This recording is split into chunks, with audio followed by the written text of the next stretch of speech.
भाजपा का हर दिन craze down हो रहा है, लेकिन उसी क्रेज को अब किसान उठा रहे हैं। आए दिनों जिस प्रकार से भाजपा की जो विरोधी लहर चली हुई थी, भाजपा का जो क्रेज था वो डाउन दिन प्रतिदिन कम होता जा रहा था, लेकिन अब किसानों की वजह से वो क्रेज कहीं ना कहीं और ऊपर उठता नजर आ रहा है। सीधे तौर पर कहें कि किसान इस वक्त भी बीजेपी की राह आसान करते नजर आ रहे हैं। जो कांग्रेस के प्रति एक माहौल बना था, उस माहौल को खराब करने में कहीं ना कहीं किसानों का अब योगदान हो सकता है। आप कहेंगे कि आप गलत कह रहे हैं, लेकिन आप चर्चा सुने, चर्चा सुनने के बाद खुद अंतिम में अपनी राय जरूर दीजिए। उससे पहले भी कमेंट्स बॉक्स में आपकी राय जरूर चाहूंगा कि किसान क्या बीजेपी का फायदा कर रहे हैं या फिर नुकसान। चर्चा से पहले आप कमेंट्स बॉक्स में अपनी राय जरूर दे दीजिए। सभी को नमस्कार, राम राम। मैं कुलदीप खंडेलवाल, दावी सुप्रीम न्यूज हरियाणा।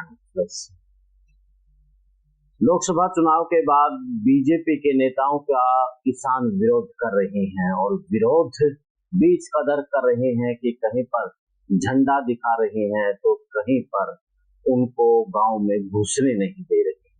तो ऐसे में किसानों के प्रति आक्रोश अब बीजेपी के साथ में बीजेपी के समर्थकों में भी है। और दूसरी तरफ जो हरियाणा की राजनीति 35 वर्ग बनाम 1 वर्ग की चल रही है, तो उसमें घी में आग डालने का काम इस वक्त किसान करते नजर आ रहे हैं।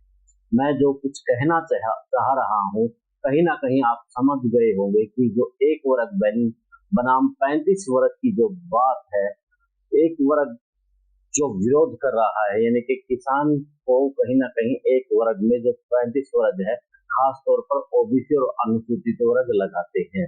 दूसरी तरफ सबसे बड़ी बात यही है कि बीजेपी की जो आईटी सेल है, सूत्रों के हवाले से बड़ी खबर मिल रही है कि अब इसी विषय पर काम करने वाली है, जिसमें सीधे तौर पर वो कहते नजर आएंगे कि भाजपा के नेताओं को बख्श नहीं रहे हैं ये किसान, तो जब सत्ता में होंगे तो किस प्रकार से हाल ये ओबीसी और एससी का करेंगे, यानी कि दबंगता के आगे एससी और बीसी दोनों का हाल खराब होगा।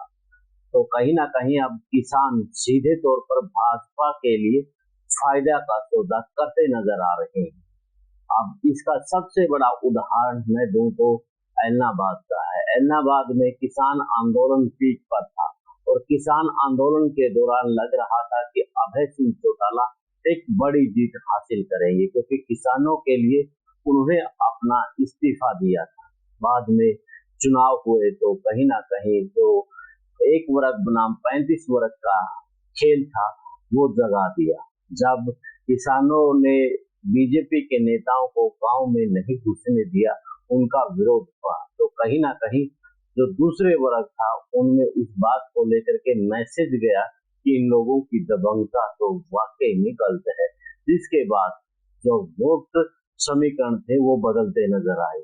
अंतिम के दिनों में जाकर के अभय सिंह चौटाला ने थोड़े बहुत समीकरणों को सुधार करके अपनी जीत दर्ज करवाई, लेकिन जो बड़ी जीत दर्ज होनी थी वो बड़ी जीत दर्ज नहीं हो पाई। तो सीधे तौर पर यह कहना गलत नहीं होगा कि किसानों का आंदोलन भाजपा के लिए फायदे का सौदा साबित हो रहा है, और आगे भी होगा। बीजेपी की आईटी सेल ने जिस दिन भी ये काम करना शुरू कर दिया, तो भाजपा का ग्राफ बढ़ता नजर आएगा, और कांग्रेस का जो ग्राफ, कांग्रेस के साथ में दूसरे जो भी दल है उनका भी ग्राफ घटता नजर आएगा। एक बात चुनाव में सबसे अहम होती है, ये 2 प्रकार के वोट होते हैं। एक जो पूरा शोर शराबा करता है, दूसरा साइलेंट रह करके अपना वोट दे देता है। अब इसमें सबसे बड़ी बात यही है कि जो किसान वोट है वो इस वक्त शोर शराबे के बीच में उस खामोश आवाज को पहचान नहीं पा रहा है, जो इस वक्त खामोशी से बैठी है। उनकी खामोशी के पीछे एक बड़ा तूफान, बड़ा बवंडर हो सकता है। तो ऐसे में अब किसानों को इस बात को लेकर के समझ जाना चाहिए कि जो शांति है वो तूफान अभी बाकी है। इसलिए किसानों को इस वक्त धैर्य से काम लेकर के अपना जो उनके खिलाफत करनी है तो वोट की चोट से भी की जा सकती है। वोट का महज कुछ दिन बाकी है, तो वहां पर अपना वोट डाल करके वो अपनी खिलाफत दिखा सकती है। काले झंडे और गांव के अंदर ना घुसने देना, ये भाजपा के लिए फायदेमंद हो सकता है।